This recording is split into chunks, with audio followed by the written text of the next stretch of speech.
Ngayong umaga, pag-uusapan natin is perseverance of the saints. Ano po?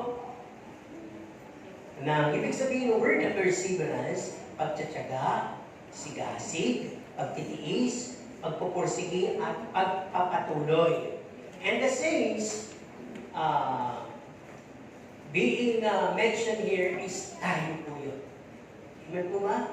Bakit isip nyo kasi si St. Peter to, si St. John, si St. Andrew. Kasama natin sila, ka-level natin sila doon sa title na yun. Kaya tingnan natin natin mga talata sa Mark 13:13b at Revelation 2:7b. Dalawang bahagi, pero hindi ko nasabi sa kanila dalawang bahagi yun. Ang sabi sa Mark 13:13, dalawang bahagi, datapwat ang makatiis hanggang sa wakas ay siyang maniligtas. Yun.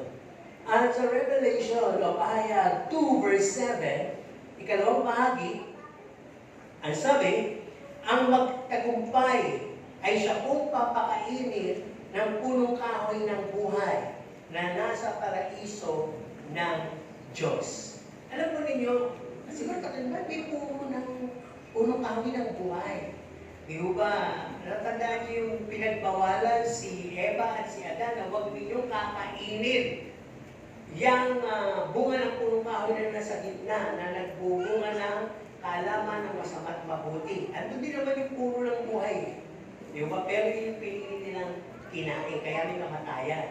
Ngayon, ang ibig sabihin lang din ito, literally or not, pagdating natin sa langit, yung sinasabing puno ng kahoy ng buhay, yun na po yung eternal life. Wala na pong paghiwalay sa Diyos, wala na pong kamatayan. Kaya, kailangan na natin mag-persevere, magpatuloy. At sa umagang ito, paalalahan natin ating mga katabi. Sabihin natin, accountable ako sa iyo. Na akong bahala sa iyo, parang gano'n. Ano mo? Na anong ibig sabihin? Tingnan nyo, baka natutulog o hindi na kumikipo. Ano po? O malamig na. Kasi magsisimula yun sa panlalamig. Ano po? At pagtapos ng panlalamig ay malamig ng pangkain. Ano po?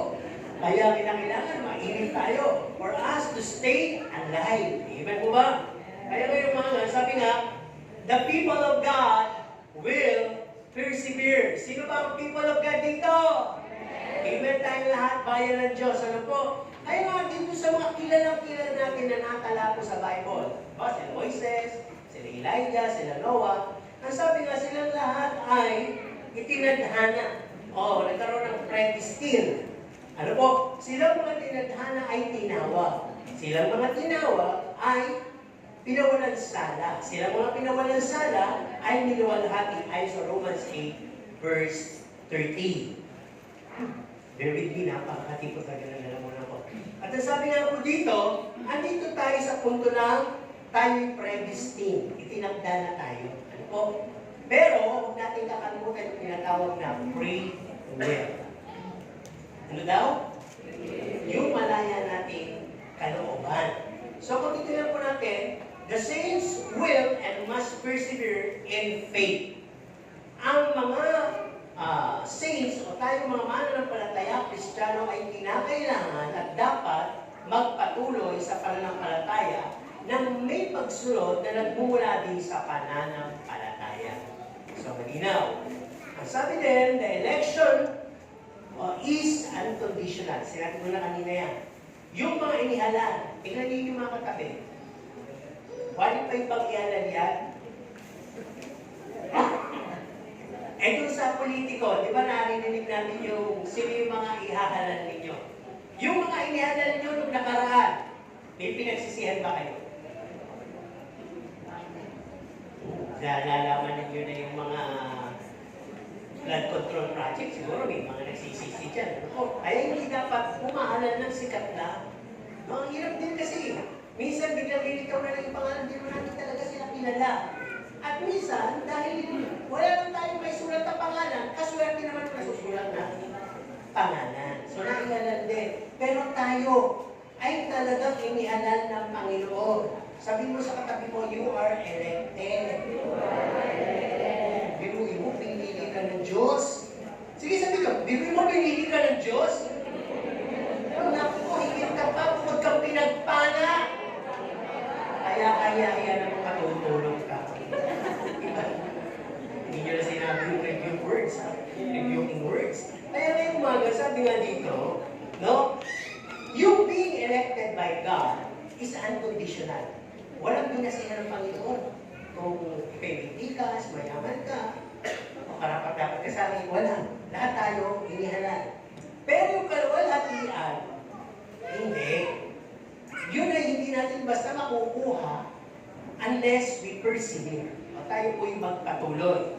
Ngayon may warning po napakarami dito sa salita ng Diyos. No? Ang sabi silang mga hindi manghahawakan sa salita ng Diyos ay, o kay Kristo, ay maaaring mawala pa sa bandang huli. Kaya pala may salitang may naunang at may nahuling nauna. So may mga katotohanan tayong pag-uusapan ngayong umaga upang malagpasan natin ang mga bagay nito o magpagpatuloy tayo sa Panginoon. Una, natin katalakay. Nasabi, ang pananampalataya ay kinakailangan manatili hanggang sa huli. Amen? Ngayon, nasabi nga, yung may pananampalataya, madaling magsabi, ako may pananampalataya. Ako may Diyos na kilala. Pero hindi po pala dapat sinasabi ng yun na kinakailangan nakikita sa buhay. Yung application. Ano po?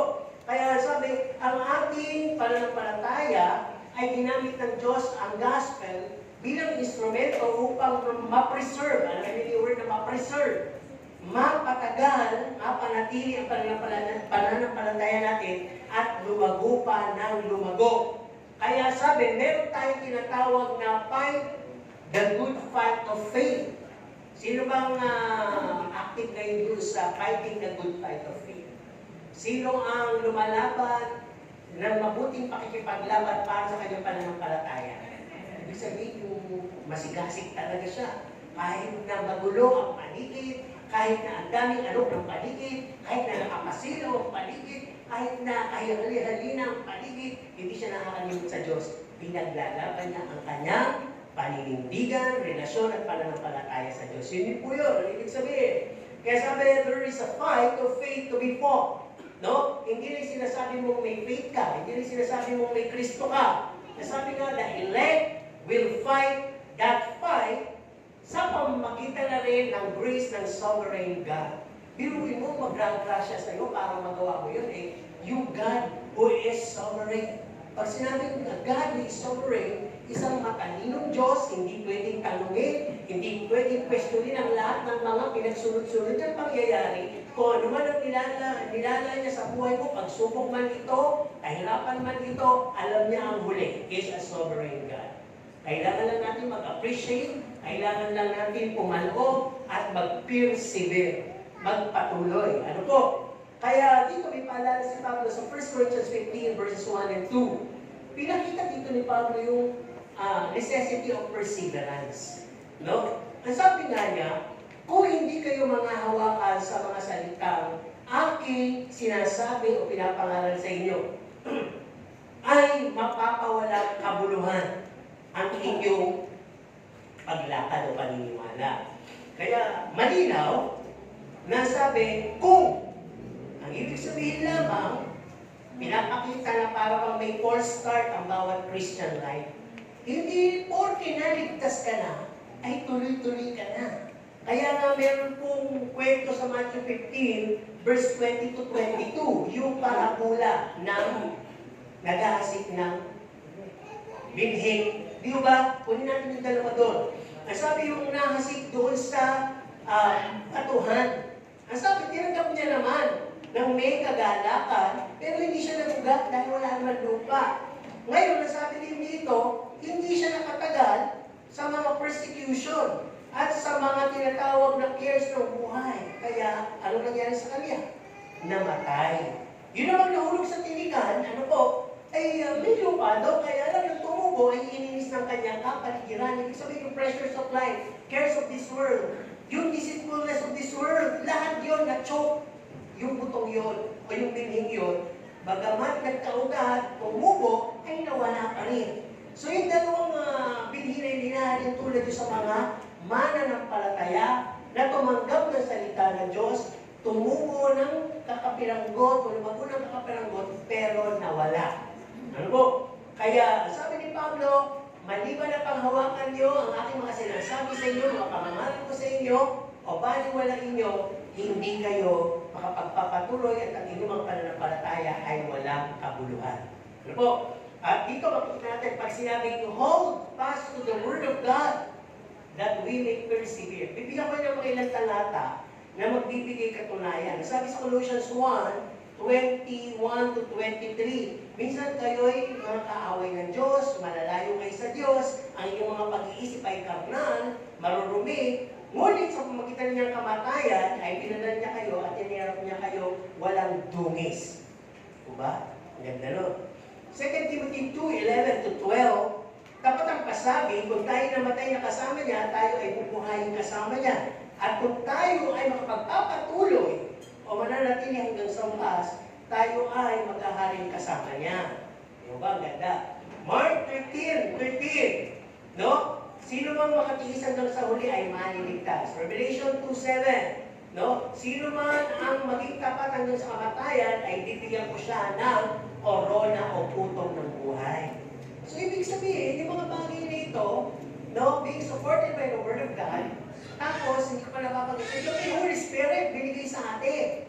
So, ibig sabihin, kung tayo'y talagang nakapokus lang sa ating relasyon sa Diyos, pinapaalagaan natin yung ating tinatawag na natanggap na kaligtasan, hindi lang tayo basta church-goer, hindi lang tayo basta may kaibigan sa loob, hindi lang tayo ang fellowship natin ay mababaw lang dahil sa samahan, kundi talagang mas malalim pa at tumatagos doon yung sa puso natin yung salita ng Diyos at talagang yung ating tibok ng puso natin ay may banal na pagkatapon sa Diyos. Ang sabi, makapananatili tayo hanggang sa huli. Pangalawang katotohanan pag-usapan natin. Sabi, faith must persevere. Tanungin mo yung kung katabi. Ang ibang pananampalataya ay nagpapatuloy. Sumasagot ba o walang response? Kung walang response, nagpapatuloy. Ano? Kaya patuloy ka. Ano po? Kaya sabi po, sabi nga dito, yung pananampalatayang to ay hindi aabot doon sa i-renounce mo si Christ. Alam niyo i-renounce? Parang ganito yan, mangyayari yan doon sa mga mananampalatayang Hudyo na nagtiis ng matagal, tapos biglang, tatanggap mo pa si Kristo o pugot ulo? Nakakita, mataliw, tubo na yung mga blade. At marami na rin putol na katawan din, yung mga ulo, naghambalan na dyan. Ikaw na susunod. Hindi na lang po, papatatak na lang po ako. Yun, narinawan si Christ. Di ba? Kaya, dito pa nga lang, minsan, renounce mo na si Christ tinatanggihan mo na si Kristo sa simpleng tapat ng mga okasyon, natatapatan ng may sakit, natatapatan ng katamaran, ang gano'n, napapractice mo. Kaya pagdating doon talagang pipili ka na ng actual, perfect mo na ma-renounce si Christ. Kaya, tingnan natin, sabi nga, ang mga banal ay hindi po sila natatapakan lamang sa lahat ng kanilang mabubuti at mga kabanalang gawa. Kundi dapat malaman nila na sila ay born again and a new creation. Ang ibig sabihin, pinanganak kang muli. Halimbawa, pinanganak ka ngayon, kilay, pinanganak ka bulag, pinanganak ka may kapansanan. Physically ulit, parang umulit. Nung pinanganak ka, hindi ka na gano'n, perfect ka na. Amen po ba? So, ibig sabihin dito, tinatalakay ay spiritual. Nung ipinanganak ka, yung dati kang makasalanan ay hindi na. Yung dati kang tinatawag na para bang ex-convict ay hindi na. Dahil ikaw ay binanalan na ng Diyos. New creation na. Ngayon, gagana na yung pananampalataya sa pag-iisip, bago na ako, dapat bago na aking lakaran, bago na aking mga kasama, bago na ang aking practice sa buhay, bago na ang aking mga choice, bago na ang aking hunger, bago na ang aking mga cravings, hindi na tungkol sa mundo, hindi na tungkol sa kung kanina, kundi si Kristo na lang lahat. Dapat ganun ang makita. Okay, forward din tayo. Faith must persevere, no? At ang sabi din dito, obedience. Sino mga obedience dito? Wala. Pag wala, matagal natin ito ipapaliwanag. Okay, sino yung masunurin? Ay, Tagalog pala. Kailangan. Okay. Buti na lang po. Sino mo masusunod? Sabi ko yung pagsunod ay naiibigensyahan mula sa pagbabago, mula sa loob papalabas. No? Tinatagalog ko na po. At ito'y kailangan upang makapanatili ka hanggang sa kahuli-hulihang kaligtasan. So hindi mo kinakailangan mamili kung ano susundin sa mga palatuntunan at mga pagsubok at mga pinapayagan ng Diyos sa buhay. Kasi nga perseverance, nagpapatuloy ka lang.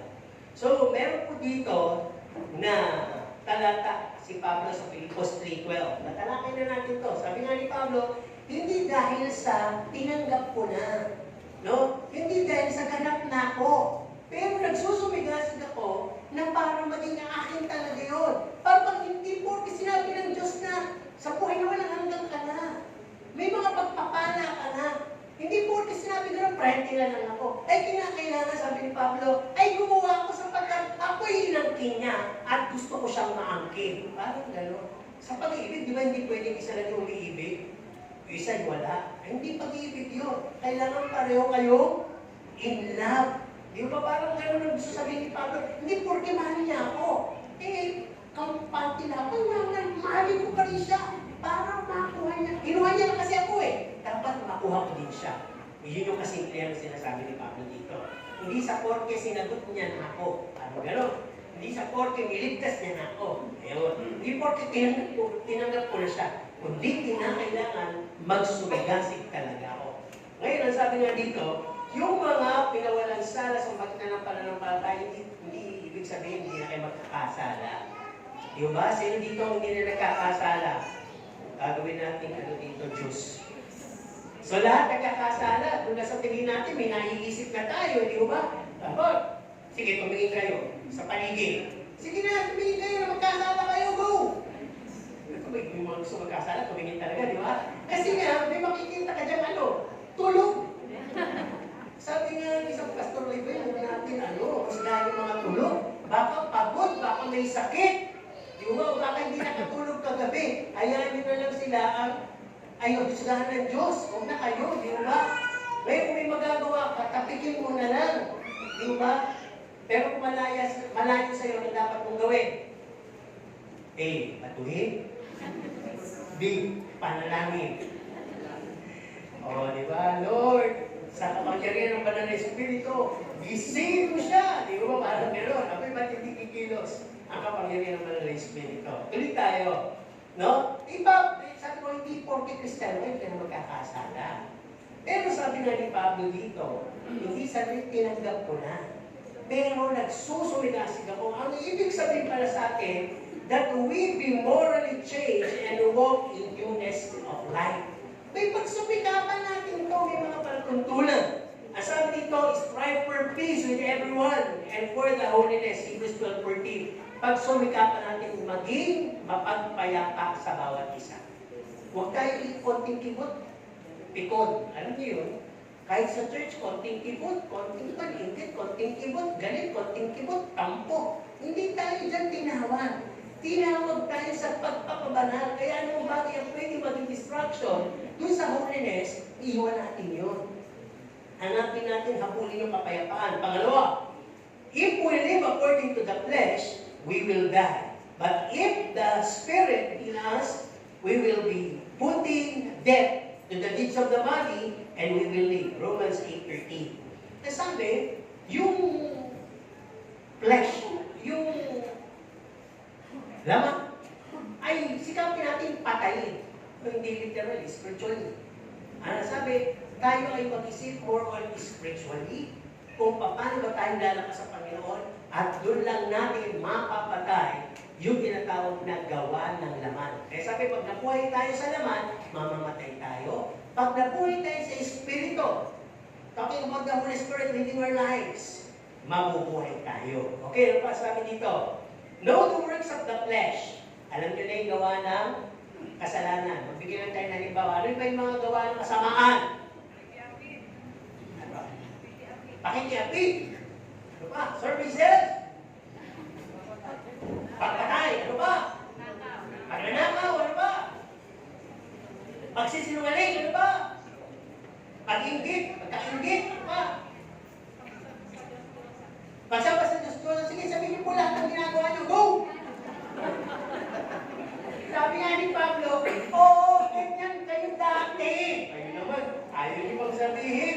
Ganyan kayo dati, pero ngayon hindi na. Alam niyo yung gawa ng laman. Sabi, you skip them. Takasan niyo sila. No, evident na evident yung gawa ng laman. Di ba sa panahon ngayon, babalitaan niyo. Yung pandarap ko, yung pangungupi, pagnanakaw, di ba? Alam niyo yun. At marami yung pumapasok sa politika dahil hindi nila alam kasalanan yun, mag-i-enjoy sila. Ang hinahanap lang yan, pakinabang, pero hindi nila alam yung inscription, kasalanan ang gumagawa. No? Yung maganda yan na nga eh. Di ba? O, ano pa sabi dito? Be warned. Sabi, magkaroon ng babala sa inyong mga buhay. Lahat ng gumagawa nito, hindi magmamana ng kaharian ng Diyos. Galatians 5:19-21, Ephesians 5:5, and 1 Corinthians 6:10. Nakatala lahat doon. Yung lahat ng uri ng kasalanan. Tapos sabi din dito, keep this commandment. Paano ba to? Do you keep God's commandment in your heart? Halimbawa, ano yung isang commandment na pwedeng natatandaan nyo na binigay ng Diyos? Hindi sa 10 commandment. Basta, utos, ibig sabihin. Puro pagpatay, pagpapatay. Talagang mo mga ating tao. Ano pa? Hindi ba sa pagpatay? Ano ba yung pagpapatay? Ano ba yung mga utos? Ang hirap naman nanapin itong utos na to. Ayun, ibigin ng Diyos ng buong puso. Ang hindi nyo natutuklasan, yung pag-ibig. Di ba sabi, sino bang may Diyos at nakakakilala sa Diyos ay may pag-ibig sapagkat ang Diyos ay? Kaya kung sino man ang nakakaalam ng aking commandments at hindi naman niya pinamumuhay, ay isang malaking kasinungalingan. Di ba? Kaya sabi dito, but whoever keeps His word, in Him truly, the love of God is perfected and the love of God would be shared. Di ba ang ganda? Gaganapin sa'yo, sa sobrang dami, aapaw, mababahagi mo kahit hindi sa kaibig o ibig. Amen po ba? Okay, tuloy tayo. Ang sabi din dito, those who abide in Him ought to walk the same way in which He walked. John 2:3-6, 1 John 3:4-10, at 1 John 4:20. Yun ang mga nakaka-patch up na lang ang kuha. Pero wala na ako nakakakita. Ano? Pero okay lang yun. At least binibigay ko yung reference. Di ba? Ang sabi nga dito, yung nananatili sa Kanya ay dapat talaga para bang when we are little, wala pa tayo alam sa pasikot-sikot, we walk being guided and our hands are held by our parents. At sinasabi pag lumay tayo, dito ka, may ano dyan. Diba? May evil dyan. Diba? May pulis dyan. Yung mga pinananakot yun, dito si pa sa simbahan. Nandiyan si pastor. Kakahinig ka. Hindi naman. Ay ba ng pastor ng bata? Hindi naman. Di ba? Kaya maraming lumaking takot. Hindi sa Diyos. Kay pastor. May tuloy na yun dito. Ang sabi nga dito, no, silang mga nakakilala sa Diyos ay hindi na po nagsasanay sa kasalanan.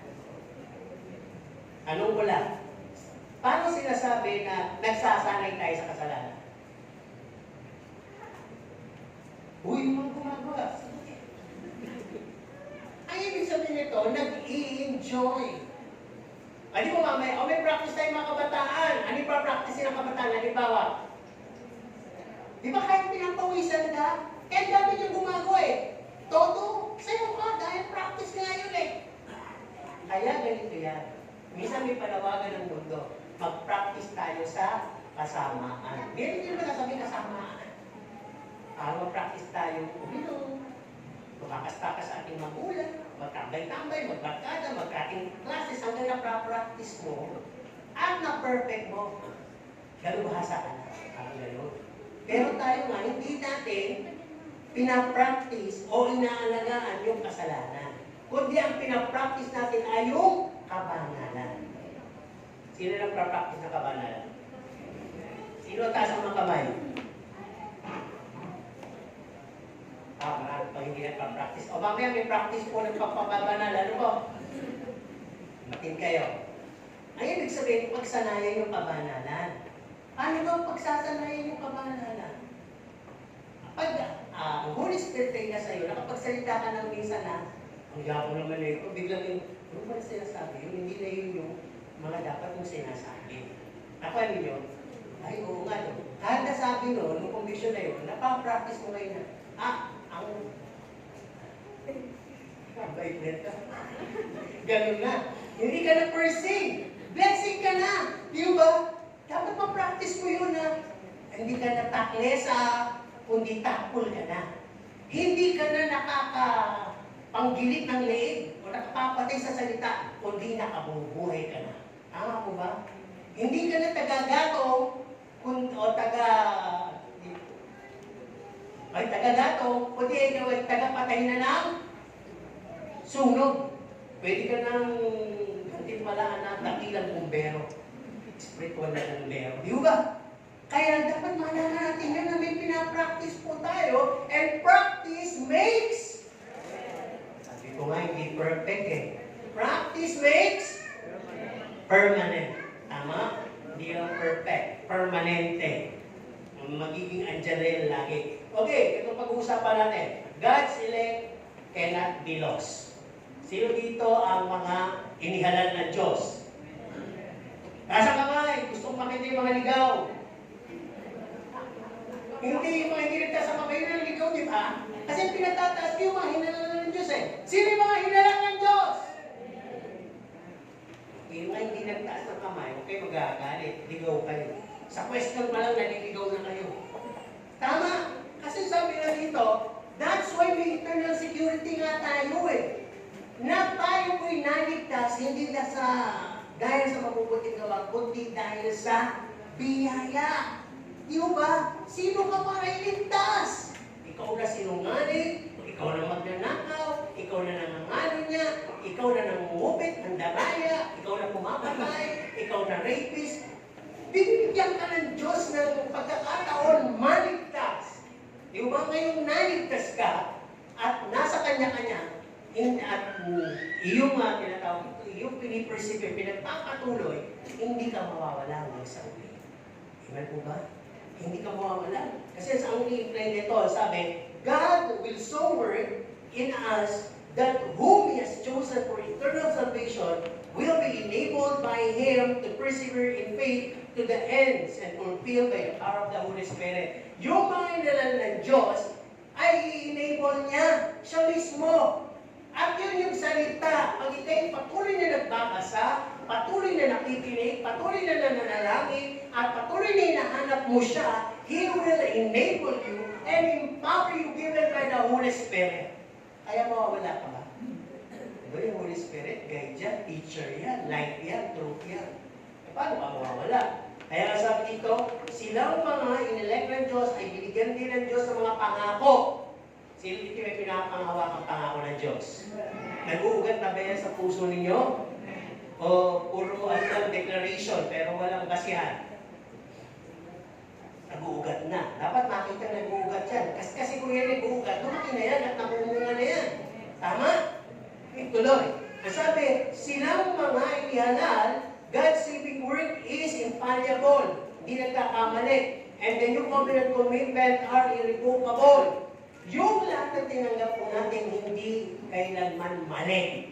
At yung lahat ng napa sa atin ay hindi na kailanman matatanggihan. Di ba? Sino may, di ba minsan, yung strictness, pag pumasok ka, di ba sabi, no ID, no entry. Eh kung ba't napakahigpit kung eskwela na pasok ako private, talagang pag wala kang ID, hindi ka pwede pumasok. Ang ginagawa niyo, papahiram ng ID, nakatalikod yung ID. Hindi na gagano sa bako, alam na ng security guard. Kaya nakita niya, nakatayo niya, di makapasok ngayon. Nakapasok, may ID, titingnan. Nakatalikod eh. Nung panahon na yun, naguso yung pang-ipit dito sa notebook, yung clip, yun yung ID nun, walang tutas eh. Kaya hihilahin mo gano'n, titingnan yung di ba? Ngayon naman, kung hindi ganon, pag ang uwian ay 3, at lumabas ka ng 2:30, hindi ka pwede lumabas kahit hindi yung sundo mo. Ganun kahigpit. Kaya walang cut class sa amin, mapera ko ano ng bakod. Di ba? Ganon. Kaya parang sinabi ng Diyos, pag akin ka na, hindi pwedeng tanggihan. Okay ba yun sa inyo? Ba, ayun. Sino dito ang mahal ng Diyos? Hindi pa kulit ka no, kanina Sabi ko, payag ba kayo na hindi na kayo makakuha ng Diyos? Kanina wala sumasagot, no? Hindi tayo. Nililinaw lang natin kasi lahat po ito pala, nakakaawa natin, pagharap natin sa Diyos. Di ba narinig mo yun? Nung linggo na yun? Oo ka lang ng oo, pero iba pala na sa isip mo. Nakatingin ka pa talaga, pero iba pala yung iniisip mo. Di ba? Sino mahal ang Diyos? Kailan? Kailan yung mahal ang Diyos? Pag? Sunod po kayo, pag? Puno ng pagpapala. Bakit wala sumunod? Yun naman talaga nangyayari, di ba? Mahal na mahal natin ang Diyos pag marami tayong pagpapala. Pero hindi naman masama yun. Mahalin mo din ang Diyos sa kabila ng hindi mo pa tinatanggap ang pagpapala mo. Hindi, biyaya natanggap mo natin. Pagpapala. Hindi talaga pagpapala na yan. Patuloy tayo. Sabi nga ng, kaya hindi malalo, so sabi ni Pablo sa kanyang katuruan, yung aking mga tupa, naririnig ang aking boses. Sino may alaga dito na yung alaga nyo parang tanga lang, pero pag narinig ang boses nyo, nagtatatara na gusto madumi, sayo na sayo, tapos talagang sasampa sa inyo. Ano yun? Aso. Good. Kung sakali namang pagdating ninyo, ayun din, hindi madumi. Pagdating sa inyo, papalukalupot sa hita nyo yung kanyang balahibo. Uy, alam nyo? Wow. Kasi naman din yung pagdating, talagang susuruin kayo. Tatadyakan kayo. Ano? Karabaw. Sa kakabayo. Di ba? O, sino naman dito may alaga ng tuka-tukain ka, di ba? Lilipat sa ulo mo, di ba? Ibon. Di ba? Pero hindi ko lamang sabihin dito, tupa tayo ng Diyos. Kasi doon pala, pag tinawag na, yung isang ang tawag natin sa pag hindi natin alam ang pangalan, paano natin nga, sa halimbawa yung gusto natin tawagin hayop? Sige, ano ang kabayo? Ano? What? Wala natin tatawag sa kabayo dahil hindi alam. Kung sakaling aso, ano po? Ano pa rin hindi lumalapit? Manok hindi lumalapit. Di ba pag aso? Diba? Pag pusa. Maika, diba? Pag ibon. Sabi ng ibon, ano ba huli na? Hindi na ko nakakita ng ganong boses ng ibon. Parang doon lang nakarinig yung ibon na nagmumurang ibon, diba? So, ibig sabihin, ganun pala. Kaya sabi dito, tayong mga tupa, naririnig natin ang boses ng ating pastol. At di ba doon ba sinabi na ng pastol na, mga tupa, tayo na. Puntahan na sila, sunurin, puntahan sila. At hindi ba ninyo alam, kung 10 yung tupa rin, may kanya-kanyang pangalan. Si B1, si B2, pag tinawag niya yung B1, lalapit yung B1. Pag tinawag niya yung B2, lalapit yung B2. Kaya dito sa atin, sabi nga ng Panginoon, yung mga tala, bilyon yan. Pero tinatawag sila ng Diyos sa kanilang pangalan. Ibig sabihin ganun magpalaga ang Diyos. Di ba? Ngayon, kailan nyo na ba bawat isa dito? Pinagkapa kayo. Si Pastor, tatawag yan naman. Papalipasin natin yan dahil mahaba yung sermon ngayon, di ba?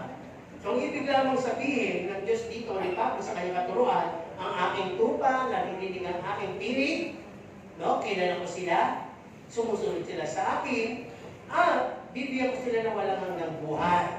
At hindi sila magdurusa, at walang makakakuha sa kanila sa aking mga kamay. John 10:27-30, Ephesians 1:4-5. So kaya pala hindi tayo mawawala pag talagang tayo ay inihalal ng Diyos. Ulit, sino mga inihalal? Amen. Ika-4, sabi, there is a falling, may pagkalagas of some believers. Pinapakita lang ito na ang kanilang pananampalataya ay hindi genuine at hindi talaga sila ipinanganak sa Diyos. Hindi natin nunusgan yung mga lumawas. Pero sabi nga, basahin ito, 1 John 2:19, ano po? And sabi, they went out from us, but they were not of us. For if they had been of us, they would have been continued with us. Di ba ba? Hindi sila yung lumabas at hindi sila nabibilang sa atin. Dahil kung sila ay sa atin, hindi sila yung makapagpapatuloy at hindi nila tayo iiwan. So this is a plain picture na they are all not of us. Hindi talaga sila bahagi sa atin. Ano ba ang pwedeng nasa katawan mo na humiwalay sa iyo?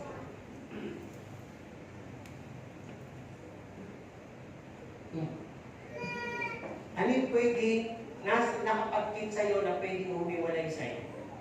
Sino dito yung natatanggal yung tenga tapos bukas kakabit? Robot, di ba? Di ba meron pustiso? Di ba? Ano ba? Yung mga talagang walang kamay na nilagyan ng kamay, walang paa, nilagyan ng paa. Ang sabi, cover up yun para makapakitang perfect. Pero yung tinatalaki dito, ang sabi, malinaw lamang na kung hindi sila sa inyo, lalabas sila at hindi nyo sila kabilang. So parang yung gano'n na may kapansanan, diba yung mga walang mata naglalagay ng eyeball para may mata ko niya. Yung mga walang ipin naglalagay para magkaroon ng ipin. So minsan yung mga nilagay halata na repatche, nilagay lang. So sa loob ng church, halata din yung mga hindi talaga kapatid sa Panginoon. Ano naman, tanong ko.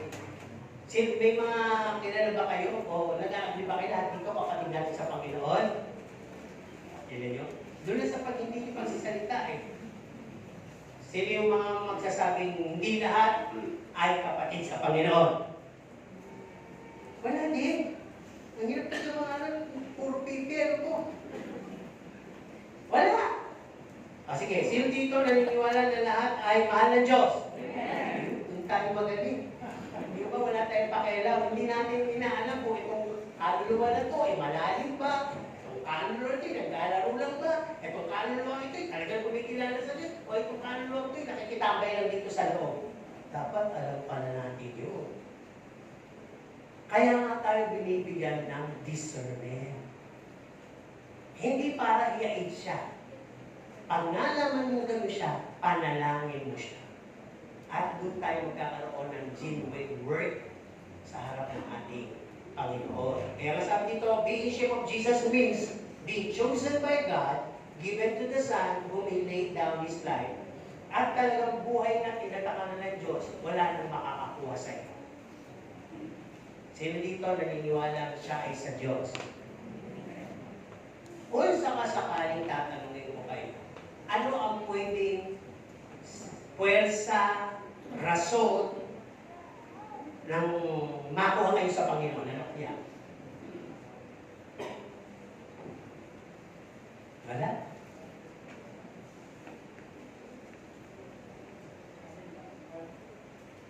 Ngayon, nasa kamay na kayo ng Panginoon, sabi ng Panginoon, walang makakakuha sa inyo. Hindi. Ano kaya sa tingin nyo na rason o anong puwersa o persona ang pwedeng kumuha sa inyo sa kamay ng Panginoon?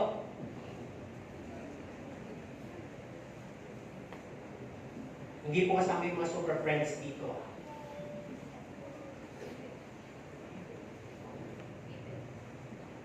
Yung simpleng pagtulog. Di ba may nalaglag na sa bintana? Nakakatulog. Ano ba? Sanlibutan. Corrupt friends. Di ba sabi ko lang kanina, hindi lahat tayo dito ay pare-pareho na level ng pananampalataya. May talagang deep-rooted, may talagang members, may mga hindi, at may mga... So sorry for the word, may mga espiya lang din sa loob. Kapali yun. Huwag nyo na alamin kung sino. Sa loob ay may sindikato. Naku, para namutla kayo, sino yung sindikato na yun? Ibig sabihin mo lang, ginawa yung hindi magmanman, mag-imbestiga, at magsabi sa ila na may mga, actually, grupo siguro sila. Di natin alam kung tatlo, di ba, naging dalawa. Pero huwag kayong matakot. As long as nagbabasa kayo ng salita ng Diyos, hindi kayo maaagaw sa kamay ng Panginoon. Amen? Amen. At ang isa pang pwedeng makaagaw ay yung sarili nyo. Kasi nga may free will tayo, di ba? Kami may alagang pusa, di nung maliit, kahit anong gawin niya, nasa kamay lang namin. Hindi siya makaalis. Wala siyang magawa, kundi humuni ng meow, meow, meow. Gusto nang kunin ng nanay, walang pagod, dahil hindi na yung binibigay. Eh ngayon, matigas na ang buto. Kaya pinapakain na yun ng kalabasa. Totoo pala yun ano, kalabasa sa pusa. Baka yung kargahin mo lang tumatalon. Yun ang ibig ko sabihin. Pag hindi puro sa Diyos at puro filosofiya, puro mga pansariling adhikain, at puro pansariling interes, hindi ka mananatili sa kami ng Panginoon. Ikaw mismo pupulas. Ikaw mismo tatalon. Kaya mawawala ka sa kamay ng Panginoon. Di ba yun lang naman yun? Okay, kalima ay kaapat. Ay, kalima na pala. Hindi ba, apat-apat, hindi tayo makausad eh. Pero kibulong ng bulong na. Hindi ako eh. Yung pastor niya kinakatipay na lang muna.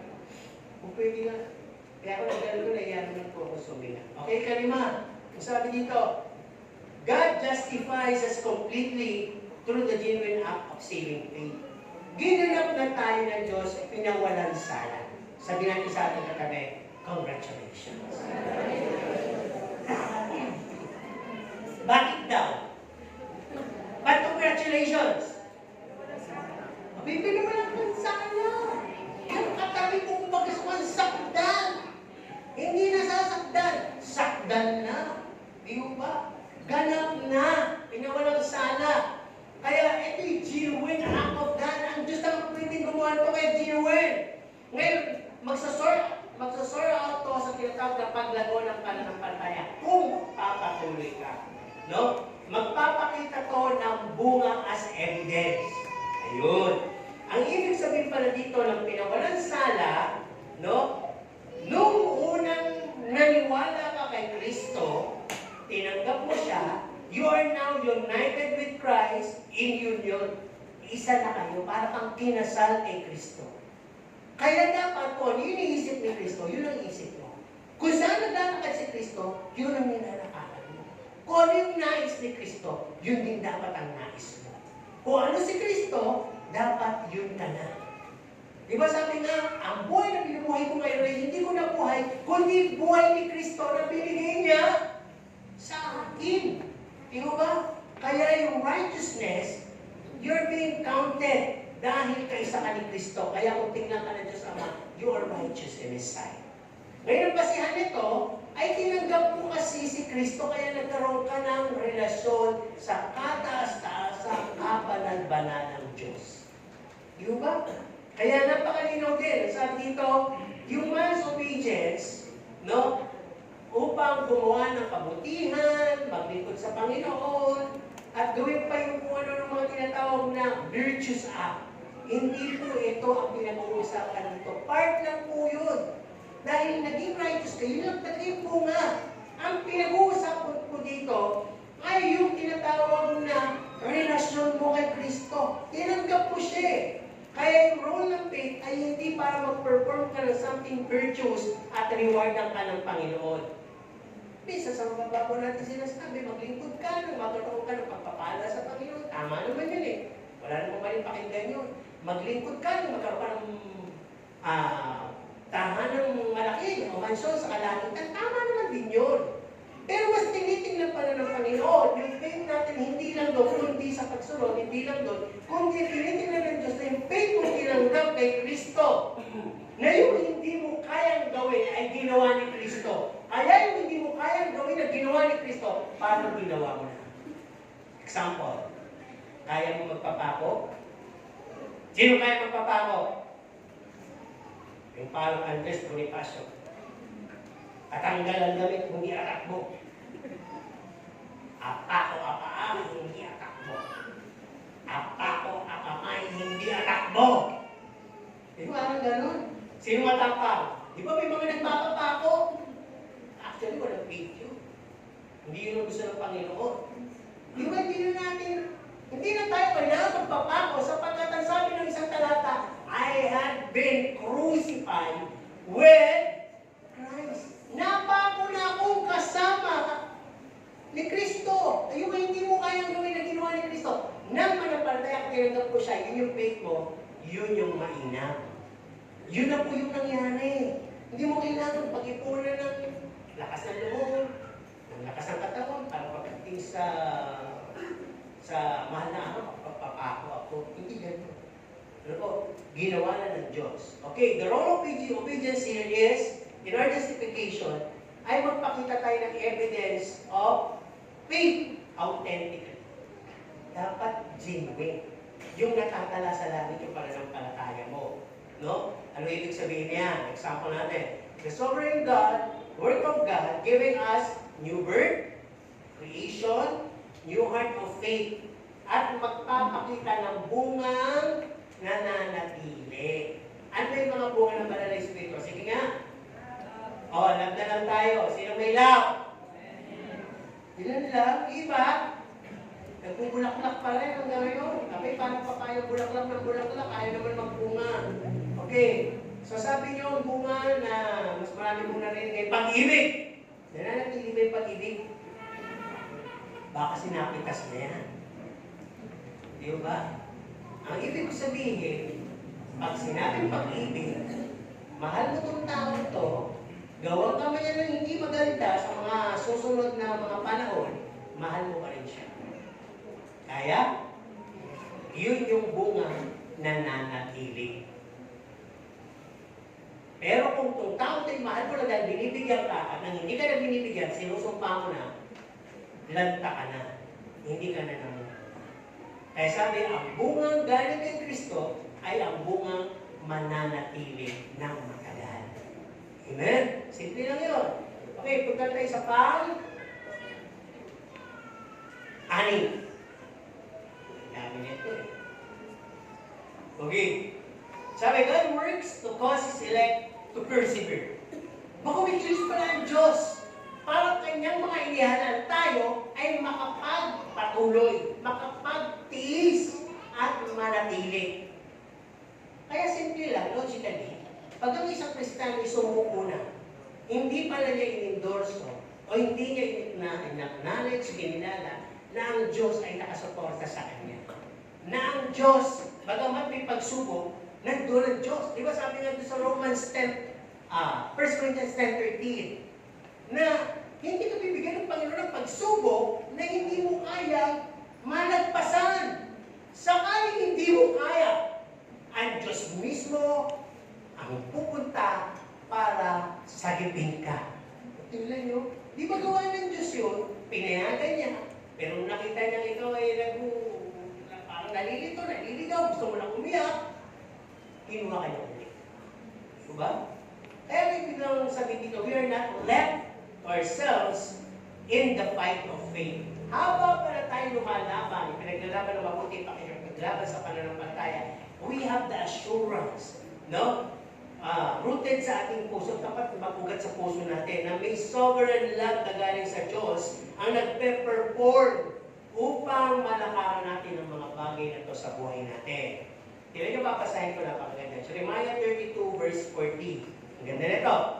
I will make with them an everlasting covenant, that I will not turn away from doing good to them, and I will put the fear in me in their hearts, that they may not turn from me. Tagalogin ko. Ang sabi, gagawa ako sa kanila ng walang hanggang pakikipagkasundo. Hindi ko tatalikuran. O hindi ako tatalikod sa paggawa ng mabuti sa kanila. At ilalagay ko ang banal na pagkatakot kanila, sa kanilang puso, upang hindi sila tumalikod sa akin. Diba? Pasimula ka lang pala, ay nandun ang Diyos. Pumasok sa iyo ang Diyos at nag-aantabay lang sa iyo ang Diyos. Diba? Pero kung ginagawa natin, pinapaniwala natin ang Diyos pag napagpapala na tayo, pag ayos na tayo sa buhay, pag may iba na tayong kasama, pag may iba na tayong pinagkakabalahan, pag meron na tayong mga benefits, pag meron tayong kapayapaan, pag nalusog na tayo, malakas na tayo, at pag kung ano-ano nang meron tayo, parang ang Diyos sa kanila natin naaalala. Diba? Kaya, tingnan natin, napakaraming promises of God in the New Testament. Ilan lang itong babanggitin ko. 1 Peter 1:5. Ang sabi kapangyarihan ng Diyos ay nagbabantay sa atin. No? Guarding our faith for the salvation. Nung ating matanggap ng Panginoon, ang presensya niya ang magbabantay sa atin hanggang sa huli na dumating siya, mapulpil yung kaligtasan, nandun yung kanyang presensya. Ano ba? June 24, 25, sa Kanya, no? Na makapag-iingat sa iyo mula sa pagkakasala, mula sa pagkakalugmok, mula sa pagkakadapa, at kaya Kanyang iharap na walang sana sa harap ng Panginoon ng may buong kagalakan. Di ba parang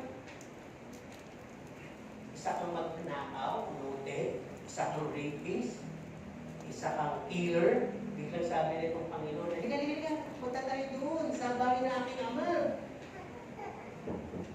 Ayoko, hihiya ako. Hindi, wala yun. Naipakilala na kita at hindi ka na kailanman makagagawa. Hindi ka na madadapa doon. Ang gusto ko lang sa'yo, umiti ka. Ngiti. Halika. Tay, yung kaibigan ko, siyempre, tinanggap niya ano ng Panginoon, ang pagtingin sa kanya ng Diyos ay blameless, righteous one. Papasukin mo yung bisita. Parang gano'n. Gano'n ang ginawa ng Panginoon sa ating mga makasalanan. 1 Thessalonians 5:23-24. Ang sabi, God of peace Himself, sanctify you completely, and may your whole spirit, soul, and body be kept blameless at the coming of the Lord. Ano naman pala? Pinapayapa tayo ng Diyos, no? Patuloy tayong dinadalisay completely sa tatlong bahagi natin, physical, kaluluwa, at espiritu, upang manatili tayong walang dumi hanggang sa pagbabalik ng ating Panginoon. Ano po? At ang sabi dito, He is faithful, He will surely do it. Di ba? Kasi ito, punta tayo sa kabanalan ng Diyos. Kung tayo po'y hindi natin yung nakalalig si Kristo, hindi po tayo pwedeng tumayo sa harap o tumawag sa ating Diyos Ama na basta-basta patayin po tayo doon. Pero dahil may Diyos Kristo tayo tinanggap, ang tingin po sa atin ngayon ay walang pagkakasala. Justified, ginawalang sala. Kaya nakakatawag tayo ng Aba, Ama. Hanggang huli yun. Pero pag bumitaw tayo doon, at tinanggal na yung lambong, doon makikita ng Diyos Ama yung mga tunay lamang na nasakitan. Pero the rest, sabi nga ni Pablo, yung mga hindi nangawakan, yung mga nagbaliwala, ay hindi makapagpapatuloy hanggang sa huli. Bago pa tumating ang Panginoon, mawawala na sila. Bago pa tumating ang Panginoon, mapupunta na sila uli sa sanlibutan sa gawa ng laman. No? Kaya, Philippians 1:6, nasabi nga din dito, promises ng Panginoon, siya nagpasimula ng mabuting bagay sa iyo, siya din ang magtatapos. 1 Corinthians 1:8-9, sabi din dito, no, He will sustain us to the end, no, guiltless. Siya'y mananatili sa atin hanggang sa kahuli-hulihan upang ating mga pakiramdam ay mawala yung parang, ayoko, magsalanan ako, ayoko, hindi ako rapat-dapat, mawala yun. That we stand spiritually confident in the sight of the Lord. Dalawang punto na lang. Dito sa ating pangpito, sabi, dadapwa, we should be zealous to confirm our calling and election. Alam niyo yung word na zealous? Sino dito nakaramdam ng zealousness? Nung tanggapin niya ang Panginoon, wala siyang ginawa, Day and night, nakakalimutan niya ng kumain, uminom, umihig, wala siyang ginagawa, kundi magbasa ng Bible, at gusto niya laging nasa bahay ng Diyos at ayaw niya ng umuwi. Yun yung serious. Parang nasilyohan ka. Sino nakaranas ng gano'n? Wala. Sino naman yung mga nakaramdam ng selos? Ayun, yun ang mga kami, di ba? Yung pinag-usapan natin, zealousness. Kaya nga wala kayo ngayon, ngayon yung pagbutihin. Sabi ko, maging serious kayo, ibig sabihin lang naman yan, maging mainit kayo na i-confirm, siguraduhin nyo na kayo ngayon tinawag at inalal ng Diyos. Ngayon natin subukan kung sino yung mga serious dito. Sino dito ang nakakasigurado na siya'y tinawag at inalal ng Diyos? Tumayo na mabilis! Dahil iba kaya lang.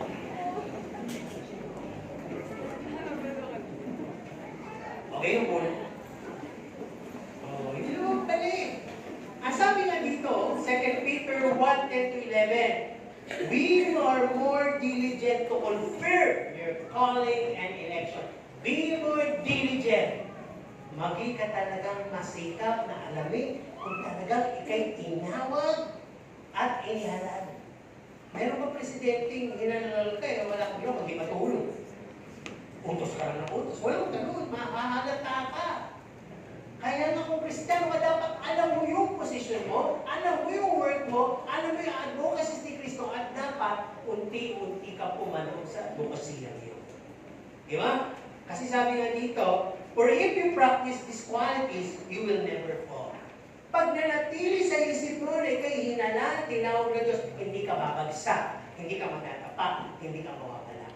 At sabi dito, be serious to maintain our assurance. Di ba yung may maintenance?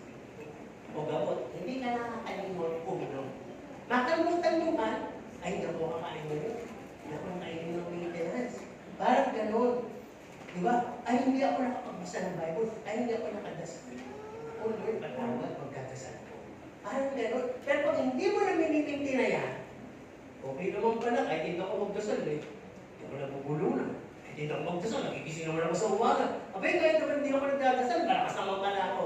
Hanggang magkakaroon ka na ng pagtitiwala sa iyong sarili, at hindi ka na diligence to know, hindi ka na serious to confirm na ikaw ay tinawag at inelect ng Diyos. Kaya yung mangyayari sa iyo bandang uli, maliligaw ka.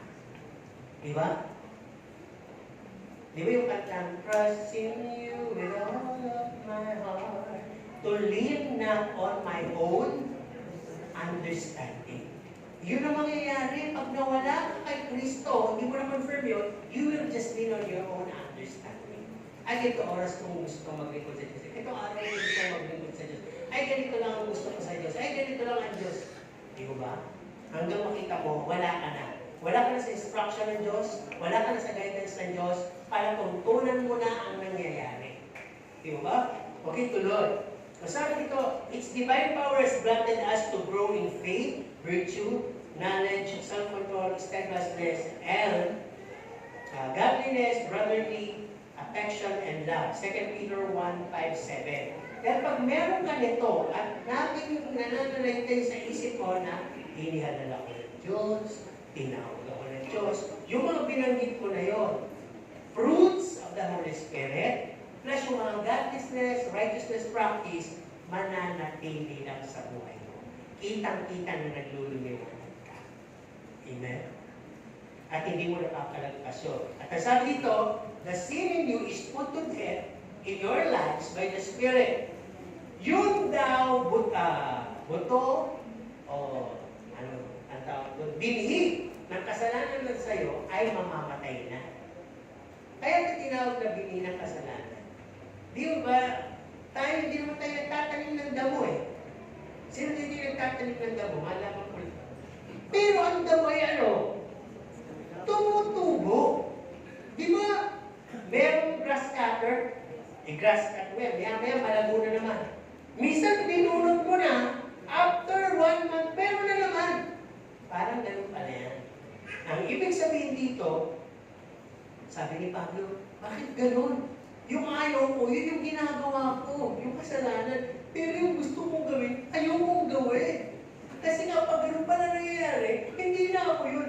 kasalanang binhi na nasa sa akin. We have all this old nature in us.